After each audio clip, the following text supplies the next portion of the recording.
Ngayon, pag-uusapan natin ang pinakapuso ng aklat na Patriarchs and Prophets. Ang kwento nito ay tungkol sa isang malaking tunggalian, isang epic na laban sa pagitan ng mabuti at masama, na nagsimula pa bago pa man tayo nandito at sa totoo lang, nagpapatuloy hanggang ngayon. Okay, dito tayo magsimula. Sabi sa aklat, lahat ay nag-uumpisa sa isang napakasimpleng katotohanan. Ang Diyos ay pag-ibig. At hindi lang to basta isang katangian niya ha. Ito mismo yung nature niya. Yung batas na bumubuo sa lahat. Ito ang mismong pundasyon ng buong universe.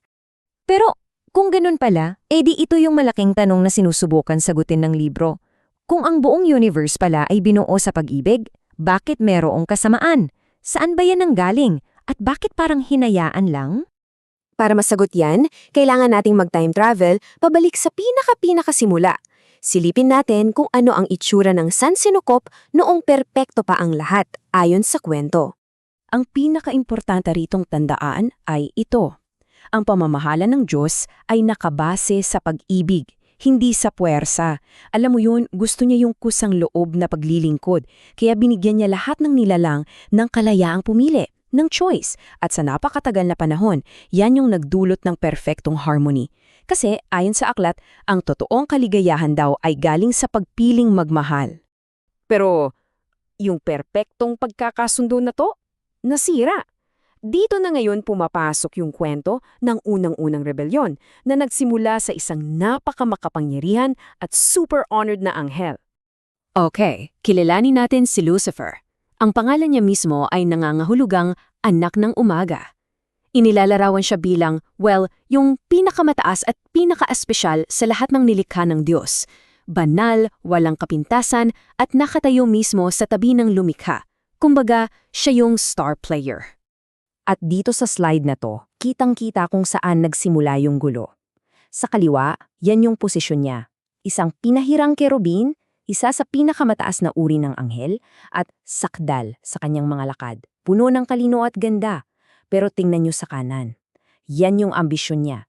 Gusto niyang itaas ang kanyang trono para maging katulad ng kataas-kaasan. Dito nag-ugat lahat ng problema. Dahil sa inggit at ambisyon, unti-unti naghasik ng pagdududa si Lucifer. Sinimulan niyang siraan ang gobyerno ng Diyos, ginawang komplikado at misteryoso yung mga simpleng bagay at nagtanim ng pag-aalinlangan sa isip ng ibang mga enghel sa langit. So siguro iniisip niyo ngayon, teka, bakit hindi na lang siya pinigilan agad? Isang napakahalagang tanong na kailangan talaga nating tignan. Well, ayon sa aklat, may mas malalim na dahilan. Kasi isipin nyo, kung winasak siya agad, yung pagsunod sa Diyos ay magiging dahilan na lang sa takot, hindi sa pag-ibig. Kailangan daw hayaang mahilo ang kasamaan, ika nga, para makita ng lahat kung gaano kapait yung bunga nito, para maging isang permanenteng aral para sa buong universe. Okay, so mula sa langit, lipat naman tayo dito sa Earth. Dahil itong malaking tunggalian na to ay nagkaroon ng bagong battlefield, ang perpektong hardin ng Eden.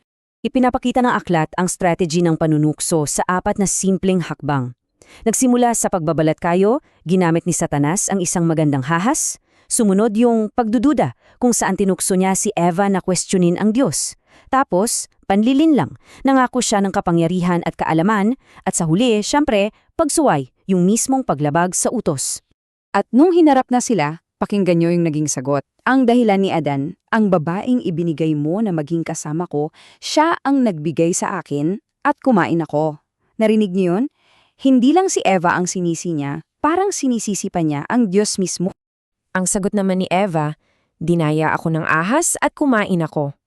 Dito raw, sabi sa aklat, unang pumasok sa mundo yung tinatawag na blame game, yung pagpasa ng sisi sa iba. Pero, eto yung pinakamagandang parte. Sa kabila ng pagbagsak nila, hindi lang puro parusa ang naging tugon ng Diyos. Ito ang game changer sa buong kwento, ang pangako ng pagtubos.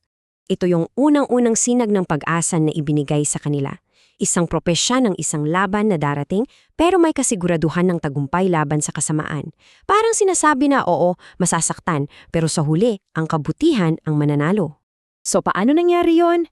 Dito na pumapasok ang plano ng pagtubos. Dahil sa kasalanan, parang nagkaroon ng isang malaking bangin sa pagitan ng tao at ng Diyos.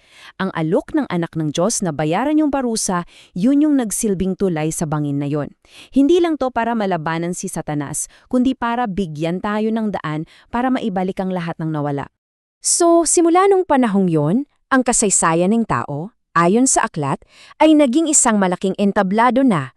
Bawat tao nahaharap sa isang mahalagang desisyon. Kaninong panig ka ba? At makikita natin tong pagpiling to sa buong kasaysayan, di ba?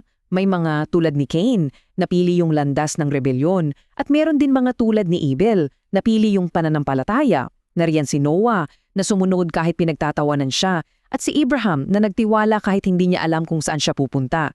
Ang buhay nila ay larawan ng 200 na pwede nating tahakin. Kaya naman, yung mga kwento ng mga patriarka at propeta, hindi lang yan basta mga lumang istorya.